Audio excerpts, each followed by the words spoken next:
Hello, my name is Amy Lilien-Harper, and I am a certified Zentangle teacher, and I am going to be teaching the tangle today, and it is called Punzel. So let's get started. Now, as you may know, Zentangle has a series of steps. We start off with gratitude and appreciation. So if you'd like to take a moment now to pause and take a few deep breaths, you may feel free to do that. I am going to be working with this pen today. It is a Micron 01. It has an extremely fine point, as you can see.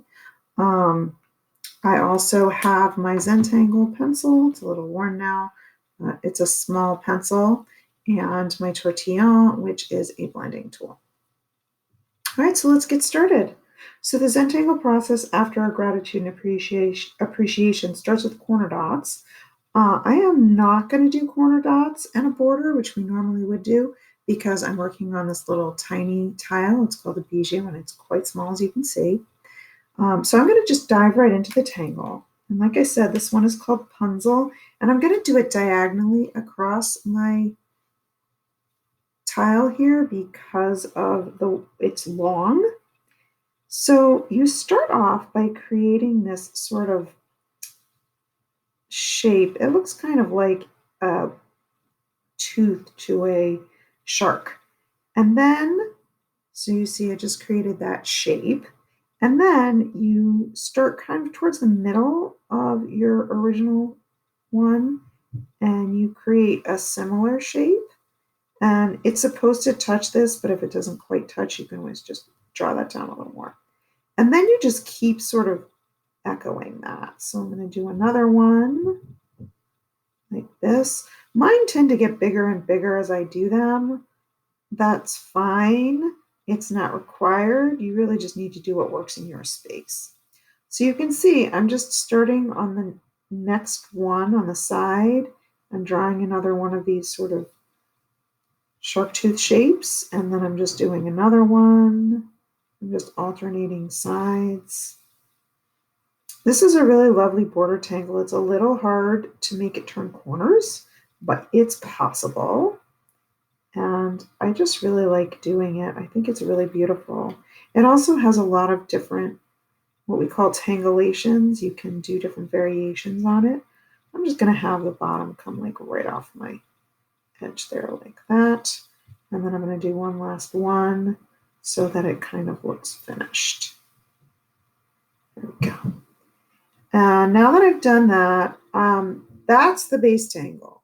I like to go back in and color in these little spaces in between where everything connects, because that gives it a little bit of contrast. So I'm just going to go ahead and do that really quickly. You can also add kind of another layer of these shapes to make it look even more braided. But I'm just going to do the very basic today. I may do another video at some point that has the more complicated, but I'm going to stick with the basics today.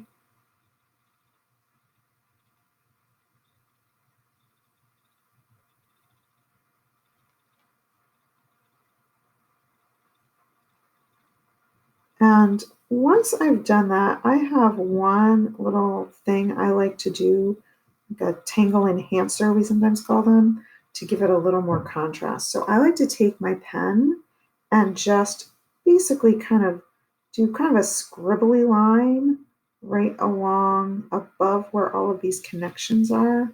So I'm just going back and forth and drawing that kind of scribbly line along there. And I'm purposefully doing it kind of scribbly so that it's not like just totally colored in. It gives it a little more texture. And it doesn't make it totally black. So that gives it both texture and contrast, both of which work really, really well. This is also not something you have to do. If you don't like it, you can leave it off, but it's the way I like to do it. And that's all you really have to do to ink it. So I am going to go ahead and cap my pen. It looks kind of naked now. There's not that much going on, but that's the base tangle, and that's all I'm really trying to show here. So we're going to keep it simple. And then you just take your pencil. And what I like to do to shade this, we'll do two things. One thing I like to do is I like to put a little bit of graphite right on top of those scribbles that I did.